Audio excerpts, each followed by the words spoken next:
Oh, you don't like your chin? Oh, you need to have jaw surgery. You need to have a genioplasty. Now all this can be done with fillers. So, and again, we can recognize that with our patients, and then we can make recommendations. Even if you don't do it personally yourself, we should all understand what is out there for our patients to just really get them the best result for the most balanced face. Hello there, Orthopreneurs, and welcome to another episode of the Orthopreneurs Podcast. And today, I know you've been waiting for it, even though you didn't know, you're waiting for today's guest, Dr. Amanda Gallagher. Welcome, Amanda. Hi, Glenn. How are you? Good to be here today. It is my joy to have you here today. And for those of you who may not know Amanda, she is truly a North Star in our profession. She's somebody who has inspired me, and we'll talk more about that in a little bit. And one day, Amanda, I'm going to get to come visit you because thanks to the 737 MAX, right. You remember, I was supposed to come visit your house, and I was already planning like a pizza party, and it was going to be great. And then like that day, they grounded every 737 MAX, and it was like my entire trip got canceled or delayed or canceled. And so one day I'm coming. One of these days, we'll definitely have you up here for sure. But the good news is I get to see you in September at the summit, because you're going to be speaking there. And so that's going to be a blast. And there's so many things I want to talk to you about today, but let's get started first with the traditional. So how did you end up where you are today? How did you end up as an orthodontist? How did you end up where you live? I'd love to hear about it. All right. So, well, I was always wanted to be in the medical profession when I was younger, and I thought I was going to be a surgeon. I was a big athlete growing up, and I played top 10 Division I field hockey in college. And everything was set to be a surgeon, an orthopedic surgeon. I was going to hang with the boys, and I was going to do big things. And my major in college was health administration, and I had a business minor.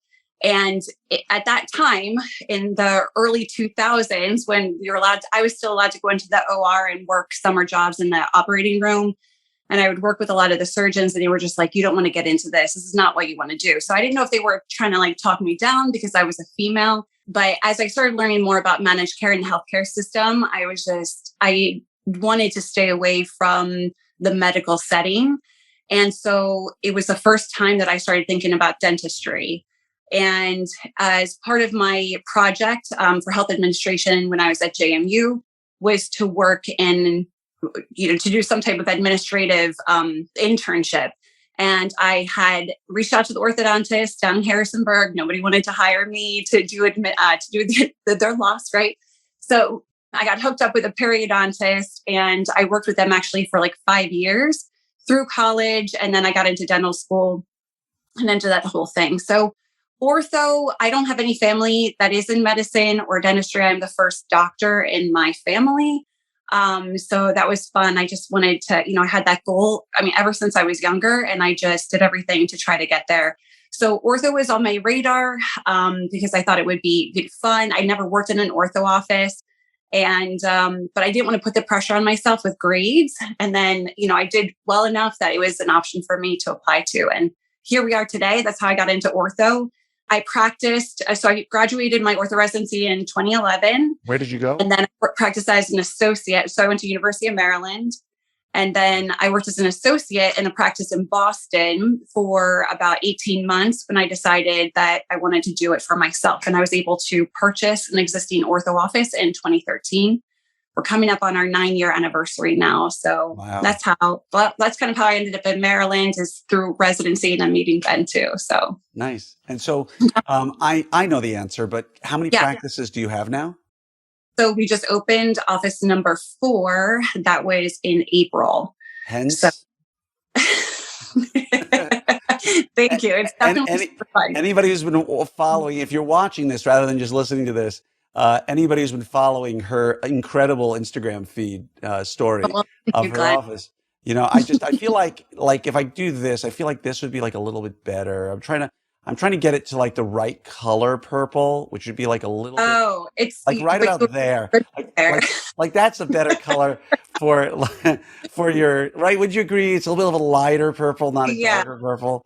So, but every office has its own theme. So, I have my purple office is my home base. That's the mothership. That's what, if that's not running well, then nothing else is running well. And then I have a black and gold and white office. And then we have our city office, which is kind of like blue and gold.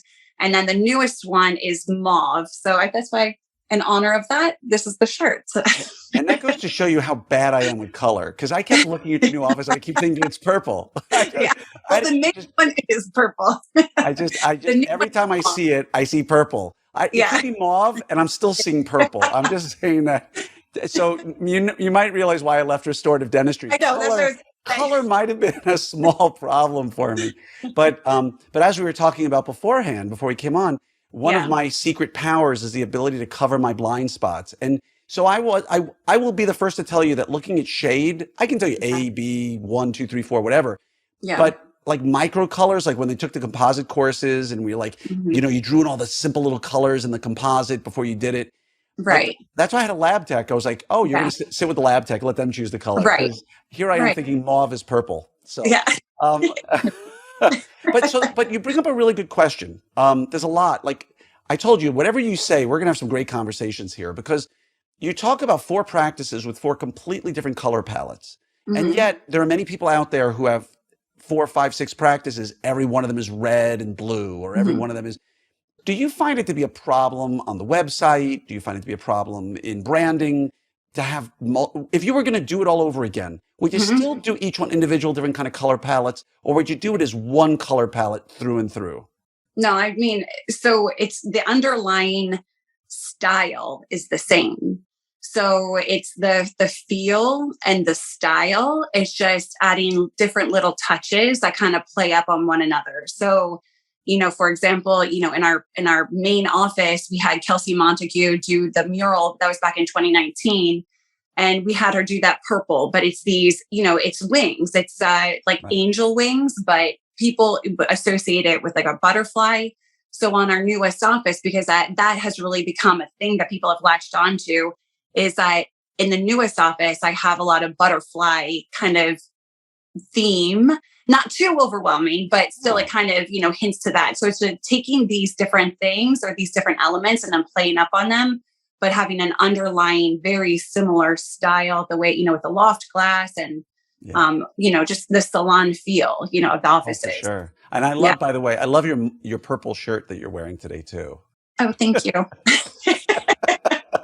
Thanks, Glenn. My pleasure. There's my color. So, so I guess the obvious question you get, like you have a few beautiful boys, right? Yes. You can appreciate this, a dad to a mom, that, before you have a kid and you're married, and many people out there might totally relate to this. Before you have a kid, people say, so when are you having kids, right? If you grew up in a Jewish family like mine, no, when are you having a kid? Then you have one and they go, so when are you having another? And then it's like, are you done? Right? Like you get these. The question as it relates to practices, it doesn't necessarily work that way. It just seems like some people want one practice, other people want 4 practices. Everybody has a practice unless they're associate.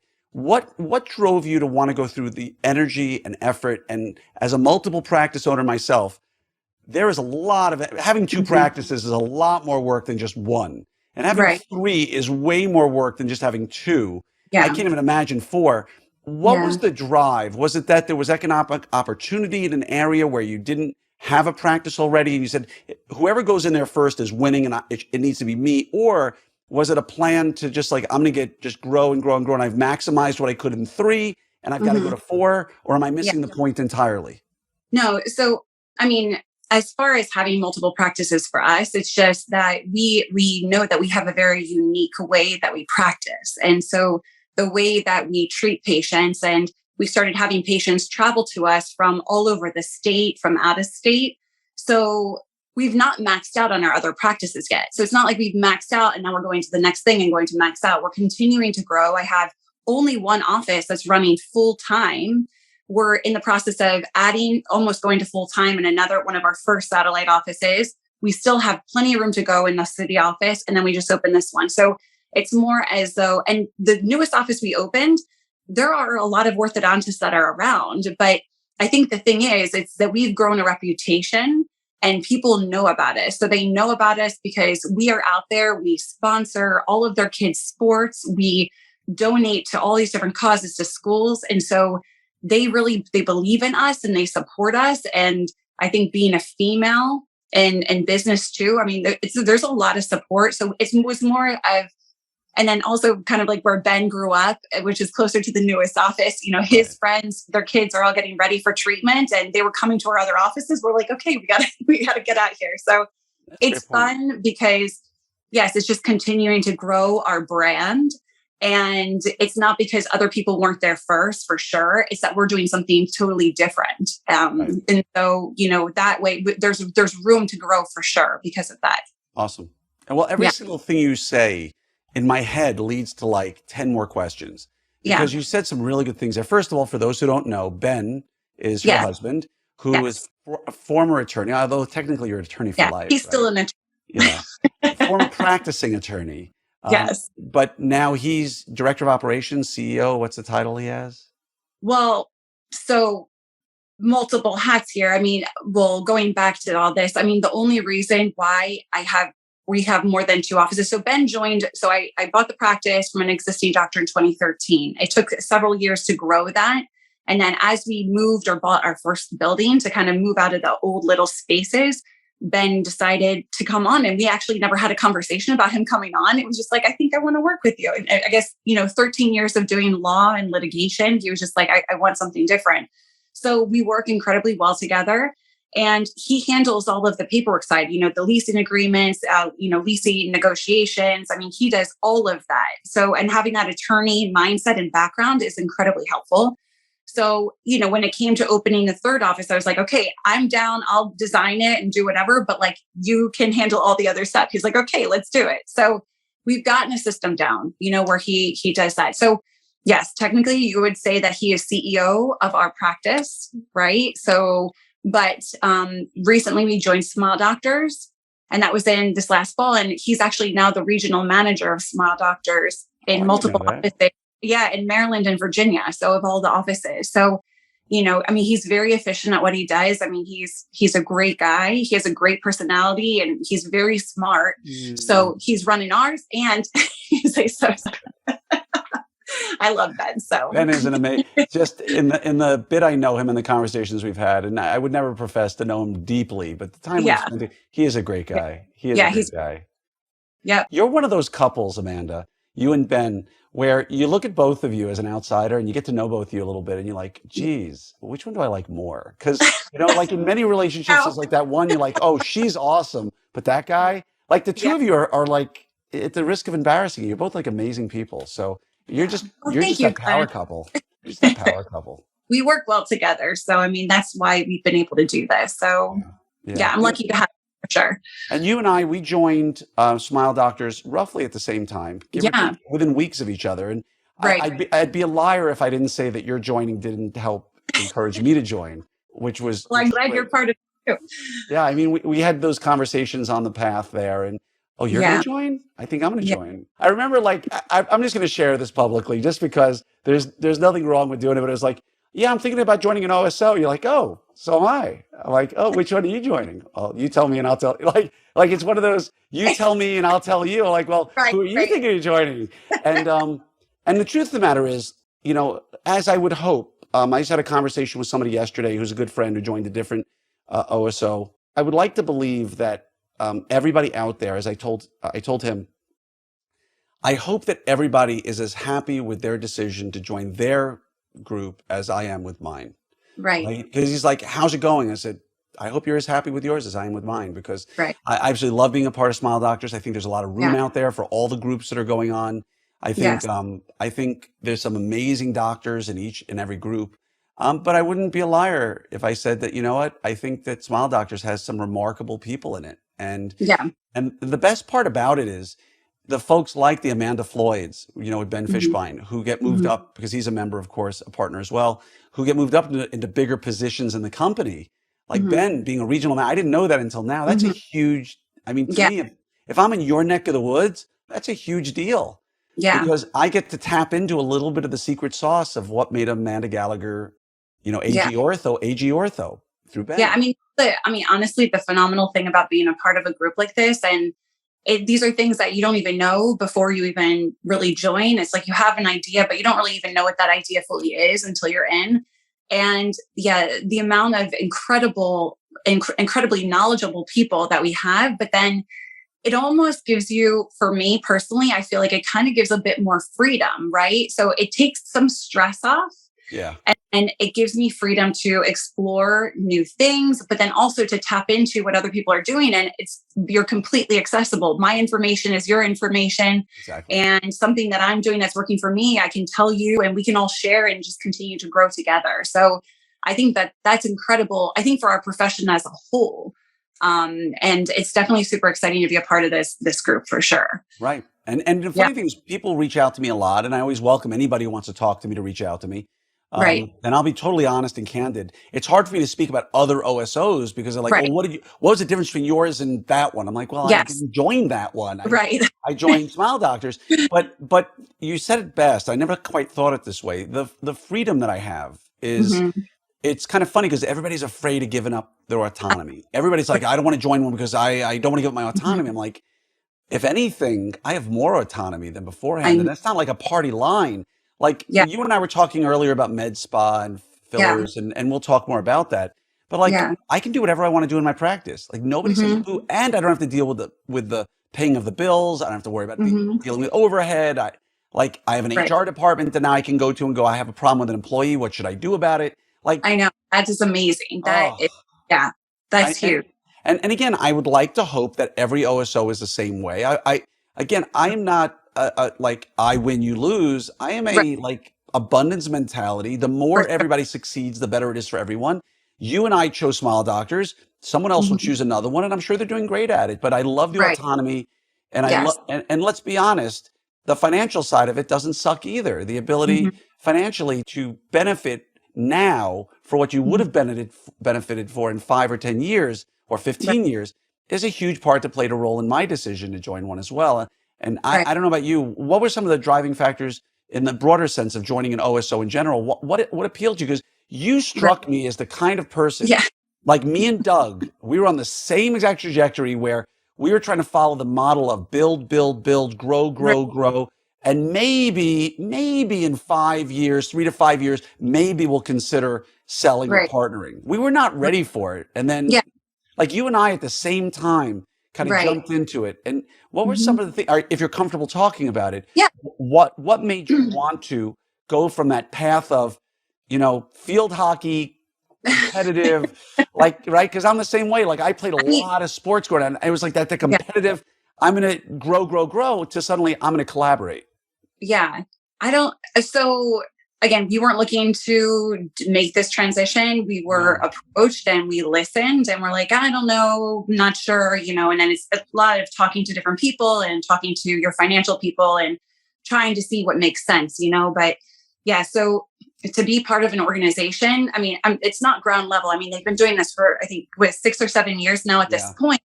They worked out a lot of the kinks. I mean, we didn't have to rebrand. I mean, there was no way we were going to do this if we had to rebrand or change anything. We had to stay true to ourselves. I mean, there was no way that I would have done this if I had to change those things that I've worked so hard for. Exactly. And quite frankly, it would have been, kind of stupid for them to change that of me when that's what we've been successful with, is building this brand. So, there were all those things that we were looking at. And, I think when I first came out and started practicing and built the practice, I mean, and even up until like a year ago, I never really thought, I knew that we had gotten too big, that no one person could buy us, right? Like I bought from a retired orthodontist, but I never thought to build to sell. Like that was never even a thought in my mind. It was just like, I literally just wanted to just keep growing and growing and doing fun, doing things. But I mean, joining, there was a lot that came into it. And I think when it comes down to it, I mean, I have 3 young kids, 7, 5, and 3. And, again, it's our business together, myself and, Ben, for security for the family. I mean, anything could happen on any given day. Tomorrow is not promised. And, for me, it was like when we really took a look at it, it's like, okay, this is security. This is wrapped up. We know this is going to happen anyway in a couple of years. So to be in, I'm going to say still early, and then have the opportunity to take this organization to the next level. I mean, that's honestly how I feel about the entire thing. I don't think of like, what are they doing for me? It's more of like, how much more can we make this grow together? Right. So I'm still have the domination, the competitive mentality. And that's what's super fun. But now I'm doing it with a lot more people backing me, and that will help us to continue, like, to grow together. Now we're not doing it by ourselves. Right. And so that, again, I was not anticipating feeling that way, but I feel this like renewed energy now to really just kind of take things to the next level. I don't know. It's just always this competitive mentality, but it's not, I don't even want to say competitive, because that's not what we're doing. We're not trying to compete. No, you're not competitive It's at a all. domination, No, right? It's no, like, you're not competitive. You're just dominating. I'm dominating. Not competitive at all. Just a little domination. Just Nothing wrong with that. no, that's a give and take. That's a two-way street. Everybody wins. Everybody wins. I don't But think I think you could take the girl out of field hockey. I don't think you can take the field hockey out of the girl. But no, I mean, I just greatest line in my podcast history just happened. I'm not at all competitive. It's just about the domination.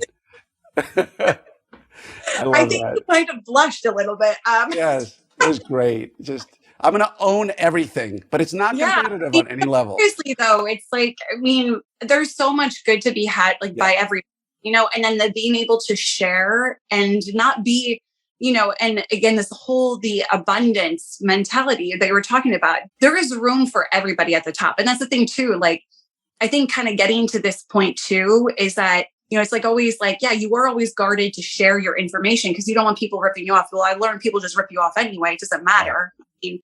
But there's room for everybody at the top. There's room for all of these organizations. Like, let's all work together to just take our profession to the next level. And that's kind of, that's where I am. So I feel like this gives me more freedom to just maybe think about that, Yeah, totally. And I think for many of us who came out of school and worked for somebody else, the only exposure we got to the concept of DSO, OSO didn't exist. Right.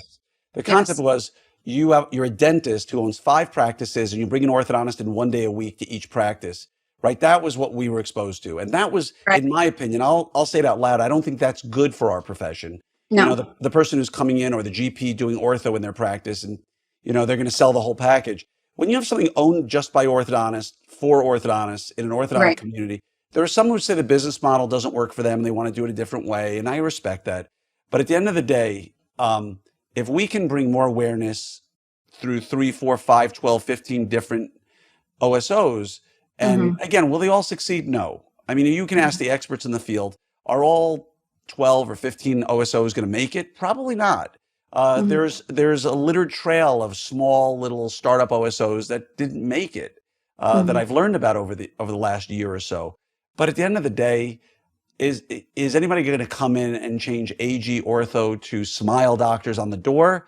No, they're not. Are they going to make your team answer the phone differently? No. But what if they want to in the future, is the question I get all the time. And you can ask anybody in these organizations far and wide, and they'll say, we didn't buy AG Ortho for the name. We bought it for Amanda Gallagher.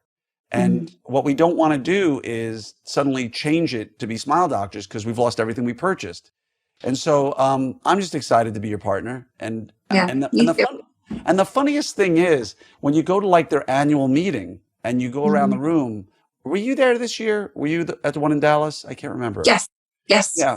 When you go around the room and you look and you don't really know everybody, but you start asking questions about, because there's like 190, 200 doctors now. Oh yeah, that one. Amazing orthodontist has $12 million practice. Oh, she was doing $16 million in 5 practices over in like the middle of nowhere. Like you didn't even, like there are so many people in that room, you don't even know who they are. Who I joked with Dan Bills, I called him cardiac disease because he's a silent killer. But there's so many people that was on the podcast, but there's so many people in that room who are so solid, who have such humility and small egos that you don't even know that they're not on Facebook, they're not on Instagram. They just put their heads down and do the work. And for me, that's been really encouraging is access to a lot of these people who, like I said, you're not going to find them in a Facebook group. You've never heard of them. You don't know who they are. And you think you got a big show going until you go and you meet these people and like, hey, how you doing? Oh yeah, I have 11 practices with 6 associates and, and it's like, wow, like, what does your organizational hierarchy look like? I'd like to learn from you.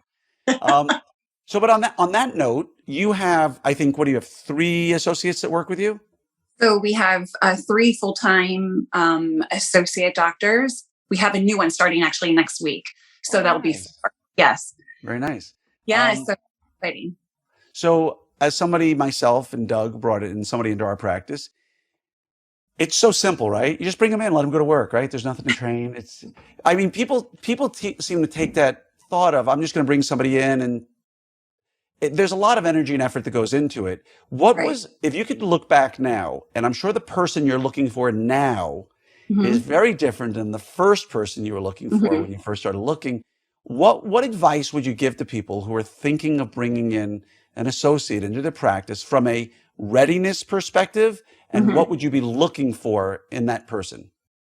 I feel like, I definitely want somebody who is looking for mentorship. I feel as though that when you're ready to bring somebody in, as you had mentioned, you can't just bring somebody. Back in the day, this is when I was having my first child. I was just like, I just wanted somebody who I knew was an orthodontist, that had experience, that could literally just come in and work and help me, because as I was dealing with a newborn baby, Right. And so it worked for that time. Right. But I personally prefer to hire new grads and people that want or desire some type of mentorship, because they listen and they want to learn and they're eager to learn. And I'm eager to teach. I do love to teach. And, it's something that, you don't have like a ton of time, as we're running around with patients and trying to bring somebody in. But for me, I make sure that they stay with me for at least 4 to 6 weeks. And I know that might sound like overkill, but I do want them to really start becoming a mini of myself. Right. Understand treatment planning, how we organize our treatment, because there's a way that we have things flow in our office that makes sense to our girls that schedule and our assistants in the back. And then to have somebody come in and do things differently, it doesn't work well. So the only reason why we're able to function at such a high level is because we're very efficient. So we need to make sure that the person coming in understands that, so that we can all be on the same page. So for me, I'd rather have somebody who doesn't have a lot of experience, because then I can train and teach them the ways that we like to do it. But I think that the want for and the hunger to learn, that is definitely something, that I like. Another thing that I've looked for in associates too is that sometimes people, and again, I went straight through dental school. I did residency. I did everything back to back to back. So I didn't have a lot of, life experience, but it is great. I really do desire people like yourself that have different backgrounds. One of our associates, she worked in the financial industry for years up in New York City before she went back to school to be an orthodontist, so I really like that, that maturity that comes along with that, and the understanding of something outside of orthodontics it does bring a different dimension to the practice. Nice. So pick one. You ready? I'm going to give you the hard question. Okay. You only get to pick one. Okay. Honest, loyal. Sorry. Let's get rid of honest. Let's assume everybody's honest.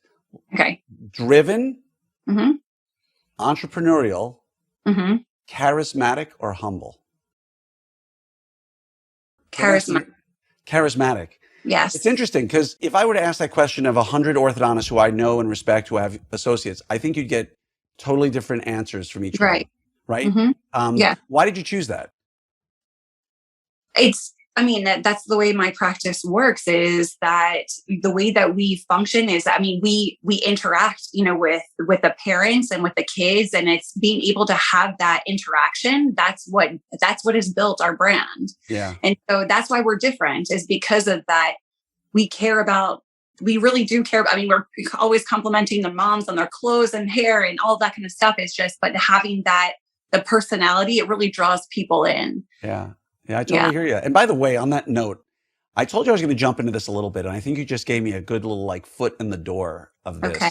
And by the way, for everybody out there, we don't sit and talk about all the questions we're going to go. We just sort of take this and in this meandering little sort of rabbit hole that we dig ourselves. But you did say something that's really interesting, because, for instance, we could go back 30 years in dentistry. When I first came out of school in 1992, this month, I don't know what the date is. I have to go look it up on my diploma, but this month marks 30 years that I've been in dentistry. Wow. I will tell everybody out there who hasn't been practicing that long, maybe you've been working a decade, it goes by in a flash. I literally remember graduating dental school like it was yesterday when my grandfather, who's been long gone, was there. And it goes by in a flash. So really just enjoy it, because you're going to like kids. My oldest is graduating college this weekend. And Wow. I just remember her holding her as a baby yesterday. It's amazing how fast it's going to go by. But I remember dentistry 30 years ago, and it was a different world for women. My mom was an attorney. She went to law school when I was 10 years old. She had MS at the time, didn't know she had MS, but she had all these symptoms. And here she was in a man's world, going to law school, trying to keep the family afloat at the time as an attorney, dealing with a lot of stuff that women just did not need to be dealing with back then, aside from just coming home and making dinner. And I'd come home from the house and not have a key sometimes from school. And I'd come home and I'd have to find a way to break into my house to get inside because nobody was home to let me in. And I think in retrospect, she was a huge inspiration for me. Going back to school older, because I saw her do it with all the stuff that she put up with. And nobody would say that the world for women isn't a more difficult path now. I think for moms like yourself, working moms, it's tough. There's no getting around that. But I will tell you, it's interesting how the accolades and you mentioned Edward Angle or Calvin Case or, anybody you want to say out there, big names, it was almost always men. Right? Now, my team, if I say the word if the word a man gets out of my mouth, Amanda Gallagher? You talking Amanda Gallagher? Like everybody in my office is they hover around your Instagram feed and what you do. Like, you are a true celebrity. And I think you're a different face of the profession than was around 20 or 30 years ago. And I think it's an amazing thing for our industry. And you said something that I took down. I went down a rabbit hole. You said something. I don't remember what it was. People can play this back. Had inspired me to want to say this, and I don't remember what it was. But just know that. Oh, I remember what it was. The charisma part. Right. With all the great things going on in orthodontics today for women, which I think if my daughter said she was going to ortho, I'd feel really good about it. She said she wouldn't. Jordan hates blood. She said she'd make a perfect orthodontist, super competitive, charismatic, but she won't do it. And that's the end of that. But when I speak to women who I respect and care about in the ortho field, to a person, every one of them will tell me the one thing that I wish I had was the ability to connect with a mother like a mother. Right? And do you feel like you can get that connection with a mom in a way that I just never will, no matter how charismatic I am? I don't care if you look like Trevor Nichols, okay? If you look like Trevor Nichols and you look at a mom, you can connect with her, but it's a totally, totally different kind of connection, right? True. No, I mean, there's definitely a mother's trust. And the majority of the time when I'm meeting in consultation with patients and the moms, I mean, I just straight up, all the time, if this were my child, this is what I would do, because that's something that we all want reassurance that we're having the right things done. And and I say it in a way that I really truly, and they know that I'm true about it. And I feel like that is just a way, it's different. And as a mom, if somebody says that to me, it is different. And I just, I feel that there is, watch out, boys.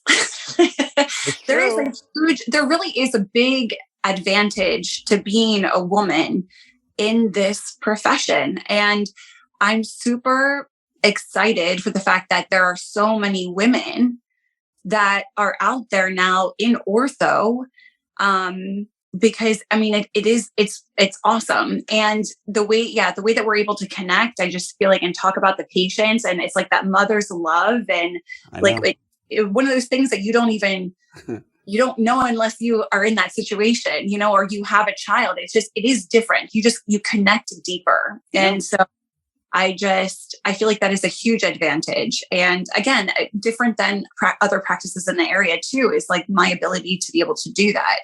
And our associates, our associates don't have children, but through compassion and women more compassionate, I feel like in general. It's just, it works for all of us, so it's like, you don't have to have a child in order to feel that way. But I feel like it does. Once I had a child, I feel like it gave me a legitimacy. And from that, I just continue to build. But it was kind of crazy because I saw that actually happening.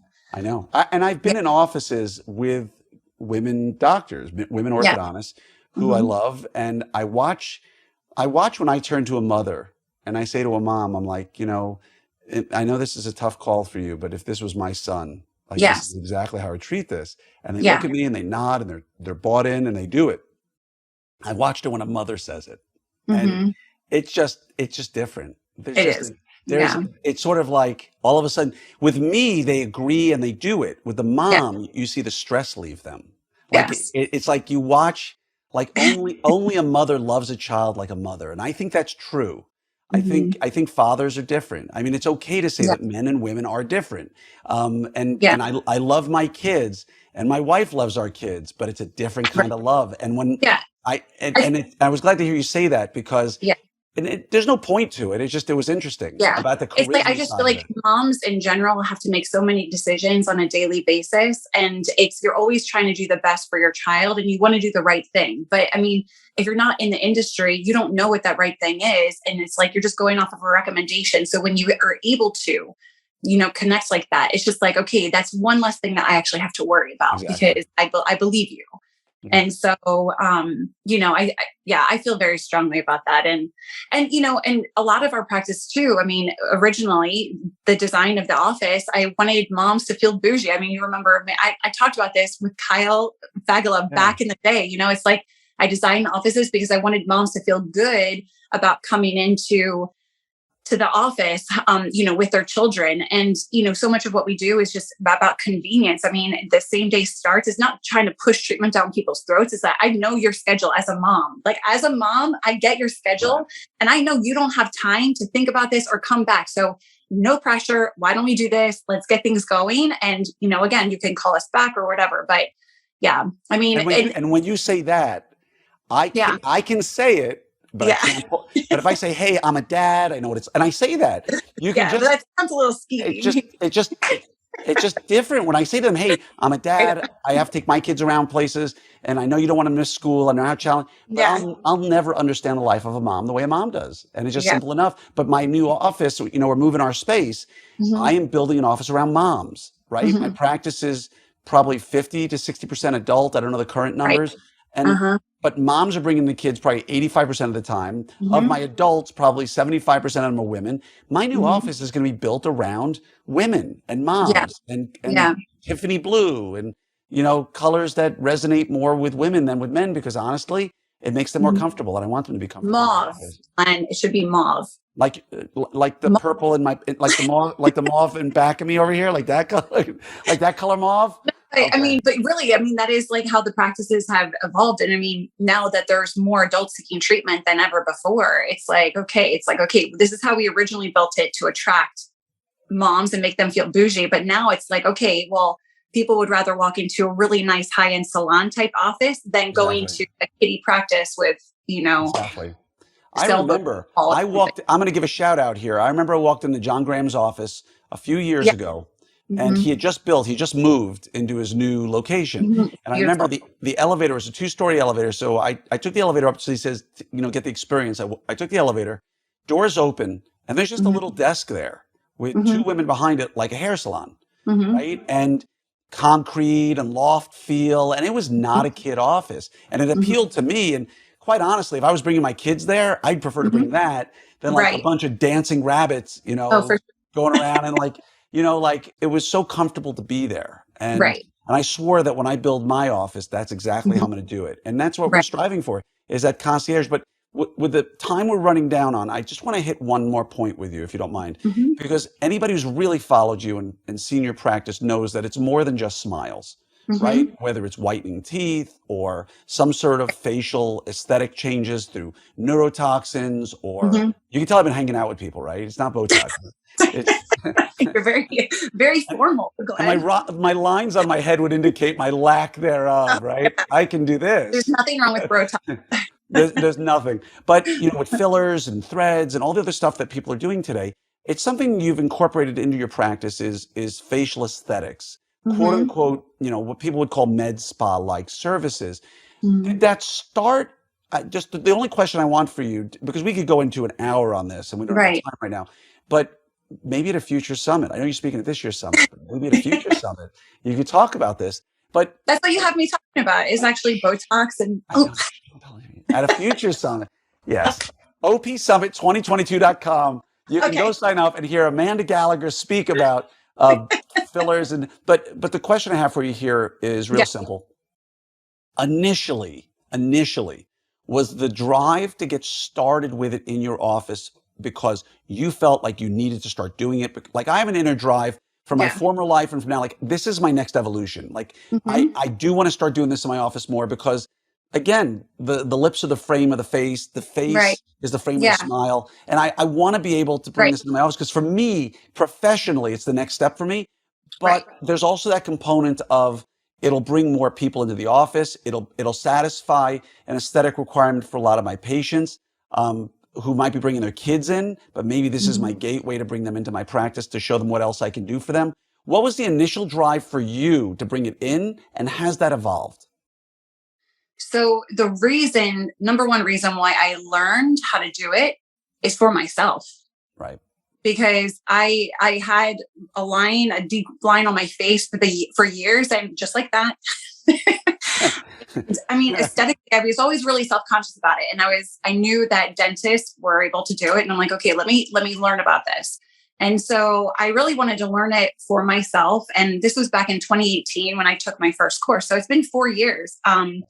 And it was hard to I was trying to figure out how I could get something like this to fit in. I mean, now I inject every single day, multiple patients a day on top of seeing normal patients, or regular patients. But our patient population has changed, meaning that especially after the pandemic, Zoom, people are so aware of their face and the way that their faces look. We know we are getting the consultations for the teeth, but not only the teeth, that same population of patients, there are other things that can be done. And the thing is, many of them would never just walk into a med spa. And we have already gained their trust in treatment. And so it's like, well, if I would never trust anybody but you. That is what I get a lot. And so it is used in conjunction with treatment, deep bites, opening the deep bites with a masseter, TMJ. I mean, the relief that the patients get just from doing the Botox for TMJ. And then you add this aesthetic component, the lips, the face. I mean, it is, and this is one other thing. Again, we could go on for a long, long time about this, but there is this influx of cosmetic injectors, and every state has its own rules and regulations about who can inject, who can't inject. And that's for everybody to know what they're able to do. But as injectors are starting to talk about dental classifications, estheticians are talking about class 2 and class 3 malocclusions, and they're saying it the wrong way. Right. I'm like, oh, no. There's nobody better suited. Facial balance, harmony, taking our patients for jaw surgery. Maybe some people can't do it, but you want to have a better chin profile. It's crazy what you can do with fillers and chin and profile balancing, noses, liquid rhinoplasty, right? Yep. All without having to go through surgery. And why would we, again, right now, like to this point, it's been braces and jaw surgery. Oh, you don't like your chin? Oh, you need to have jaw surgery. You need to have a genioplasty. Now all this can be done with fillers. So, and again, we can recognize that with our patients, and then we can make recommendations. Even if you don't do it personally yourself, we should all understand what is out there for our patients to just really get them the best result for the most balanced face.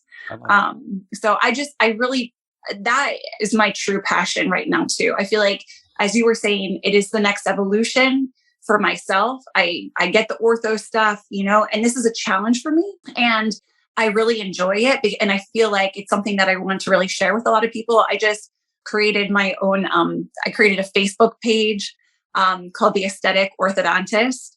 And that was something I actually just did last week because I think that people are curious, but there's nobody in our profession to guide. Nope. And so I want to help with that. In my experience, I don't know all the answers and I'm still learning too, but to create a group that we can all go to and learn together. I think is only going to advance our profession. Amen, And sister. yeah, they're really, I mean, mentalis strain. I mean, like, I'm like, let me just get some Botox in there. Your DAO. Okay. Like, we got it. Like, there's just so much that goes hand in hand with what we do. And that's what's super, super exciting. I feel like this is the next evolution. I think this is just going to take things to the next level and just provide even greater care for our patients. I'm not trying to take anything away from anybody if it's something I can't handle. And that's one last thing I'll say on this, because I know we're running out of time, is that we're creating a new referral network too. Right. My referrals are not just dentists anymore. My referrals are estheticians, nurse practitioners, plastic surgeons. The relationships that I built with them, it is just adding to our referral network and, just continuing, and we all help each other grow. So again, I'm not trying to take away from them, but we understand what we can all do and work on together. Yeah. That's right now, that's my passion. Yeah. And that's exactly where my head is going with this, right? Because we see like plastic surgeons do, but we also see the teeth, which plastic surgeons tend to not. And so we're in a good place. And we are. And as always, I'm going to bring this to an end. I want to say thank you so much for your time today. I know how busy you are. Absolutely. I always think how busy I am until I see your life. Because I do not have a 3, a 5, and a 7-year-old. I have 2 18-year-olds and a 22-year-old. So I've got a lot more time to be able to do this stuff. And I really appreciate you. And thank you, Glenn. And I'm thrilled to call you partner now. And so yes. So I will just say to everybody, anybody who wants to hear Amanda speak at Summit, just go to opsummit2022.com. And maybe, just maybe, she'll be talking about some fillers and Botox and stuff. And of course, if you have any questions about Smile Doctors, you can reach out to me or Amanda. I'm sure we're happy to help answer questions for you about what, it's hard for us to tell you a lot more than why we joined and what our journey was. And I'm always open and honest about that. And I know you are as well. So I just want to say thank you from the bottom of my heart for doing this today. And thank you, Glenn. I can't wait till the next time we see each other. I know, me too. All right. And take care, everyone. All right. Bye, everybody.